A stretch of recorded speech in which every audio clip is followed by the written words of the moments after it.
The most dangerous place to be in any organization is indispensable at the wrong level. Not irreplaceable. Indispensable. There is a difference, and it will cost you everything if you never learn to see it.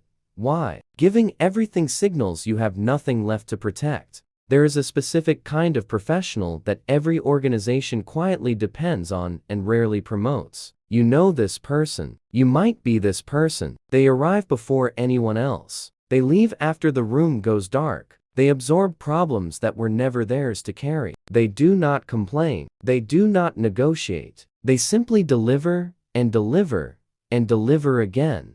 With a consistency so perfect, it becomes invisible. That invisibility is not a side effect. It is the outcome. The human brain is built to stop registering what it can predict. This is not a flaw. It is how attention survives a world that never stops demanding it. When something functions exactly as expected, every single time, the brain categorizes it as background. It no longer allocates conscious attention to it. It simply expects it to work. This is what happens to a professional who never fails, never refuses, never creates friction. They become background. Marcus Aurelius described this in a different context, writing about how familiarity strips perception from the things closest to us. He was not writing about organizational psychology, but the pattern he identified is the same one playing out in every office, where the hardest working person in the room is the last to be considered for anything significant. The distinction that matters here is not between working hard and working smart. That framing is too simple and largely useless. The real distinction is between being available and being valued. Availability is a resource. Value is a perception, and perception is governed by scarcity, not by output. A professional who makes their time feel unlimited has, in practice, made it worthless. Not because they are not talented, because they have removed the signal that talent costs something. Consider two people in the same department. One resolves everything before it becomes a problem, never says no, and absorbs the overflow of whoever needs relief. The other delivers precisely what they commit to, declines what does not belong to them, and occasionally says they need to verify something before giving a final answer. Which one gets referenced in the room when a leadership position opens? Not the one who worked more, the one who appeared to have standards. This is not unfair. This is the system reading signals correctly. The problem is that most people are sending the wrong signals while convinced they are doing everything right. Subscribe to follow what comes next.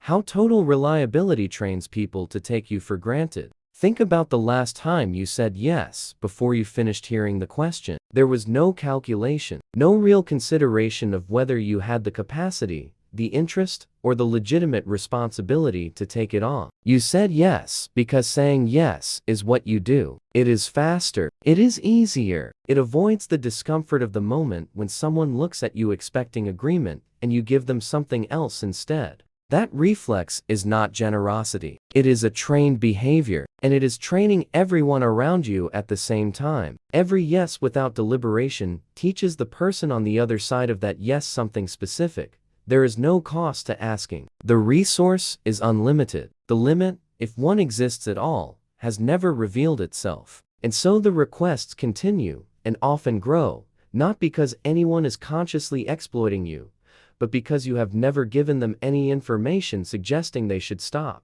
Robert Cialdini spent years documenting the mechanics of this. What is freely available loses its pull. What carries a cost, even an implied one, carries weight. This applies to objects. It applies to time. It applies to the professional who has never once said, "This is not a good moment for me." Here is the paradox. The professional who is most accommodating often creates the least loyalty, not because people are ungrateful, because gratitude requires contrast. You cannot feel grateful for something you have come to expect as a baseline. If this is landing close to something you have lived, write it in the comments. Not a general reaction, a specific situation, a time when you gave without limit and watched the return shrink. Those accounts, when they get specific, tend to reveal the exact moment when the dynamic locked in, and that moment is almost always earlier than people think. The most precise version of this trap is invisible while you are inside it. The professional,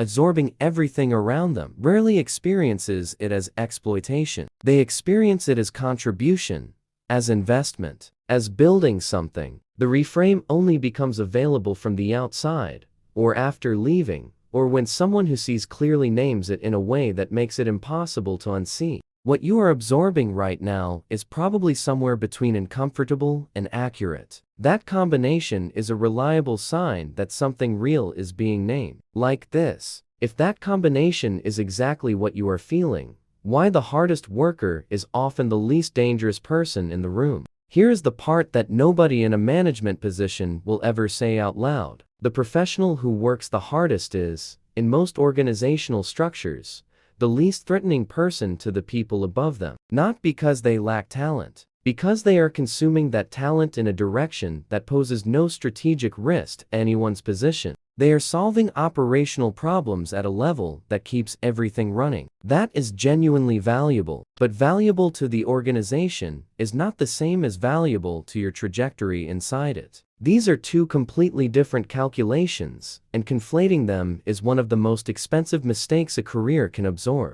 The person who rises through organizations is rarely the one who resolves the most problems. It is the one who makes the right problems visible to the right people at the right moment. That is a different skill entirely, and it requires something that excessive delivery actively prevents: margin. You cannot think strategically when you are operating at capacity. You cannot develop influence when every unit of your energy is already allocated. You cannot be seen as someone who could occupy a different position when your behavior confirms, every single day, that you are exactly where you belong.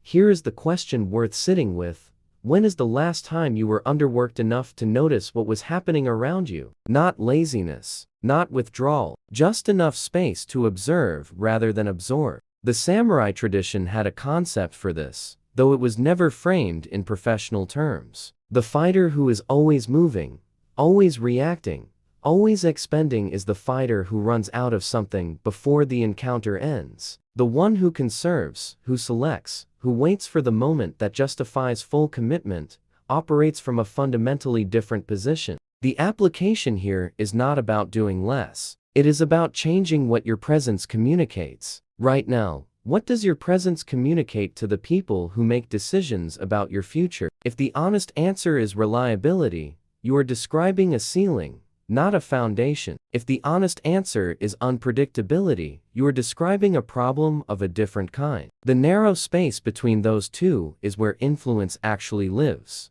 The moment everything shifts. Stop, not the work. What you feel when you imagine slowing down. Is there anxiety in that image? A specific fear that someone will notice the difference and draw the wrong conclusion? A quiet belief that your value is directly proportional to your output, and that if the output drops, the value drops with it? Sit with that for a second. That feeling is the most honest data point in this entire conversation, because it tells you that the over-delivery was never really about the work. It was about something underneath the work. A need to maintain a particular perception. A fear that without the performance of effort, something essential would be questioned. That is not dedication. It is a vulnerability dressed in the language of strength. The professional who gives everything to avoid being seen as someone who gives less than everything has already lost the negotiation before it started. They are not negotiating from their actual value. They are negotiating from fear of having their value questioned.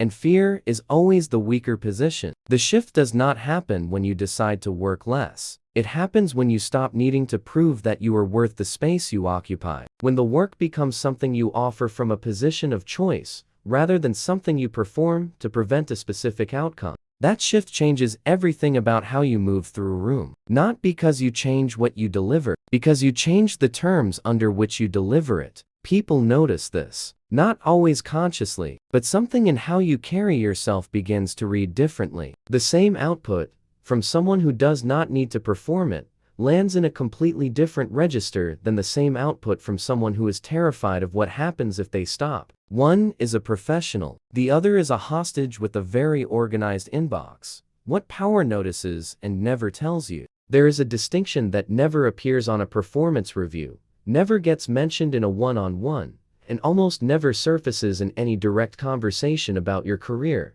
but it governs nearly every meaningful decision that gets made about your future without you in the room. The distinction is between a professional who appears to have options and one who appears not to. This has nothing to do with whether you actually have other offers, other paths, or other places you could take your skills tomorrow. It has everything to do with the signal your behavior sends about whether you believe you do. A professional who never creates any friction, never draws a boundary, never signals that their capacity has a threshold, is communicating something specific to everyone watching. This is the only place available to them. And organizations, like all social systems, respond to that signal exactly the way you would expect them to. They stop working to keep what they believe is already secure. You do not need to threaten anyone. You do not need to perform scarcity in a way that reads as manufactured. You simply need to stop being completely transparent about your limitations. A small degree of strategic opacity,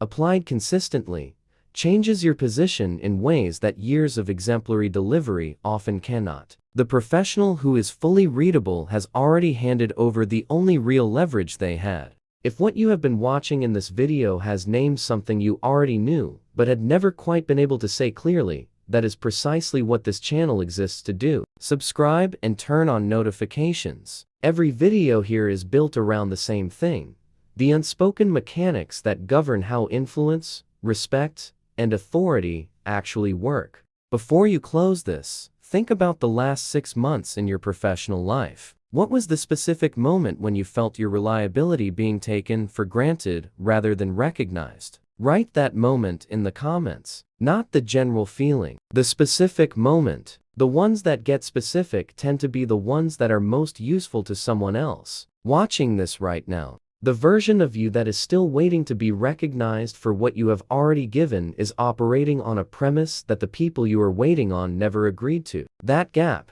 between what you assumed was understood and what was actually registered is where the real conversation about power begins. The next time someone at work asks you for something, pause for 3 full seconds before responding. Not to refuse, not to create drama, just to evaluate. Do this once today, with one request, in one conversation. That pause, even if you ultimately say yes, sends a signal that you have a process, that your agreement is not automatic, that there is something on your side of the equation that the other person does not fully control. That signal, repeated over time, changes how you are read in every room you enter.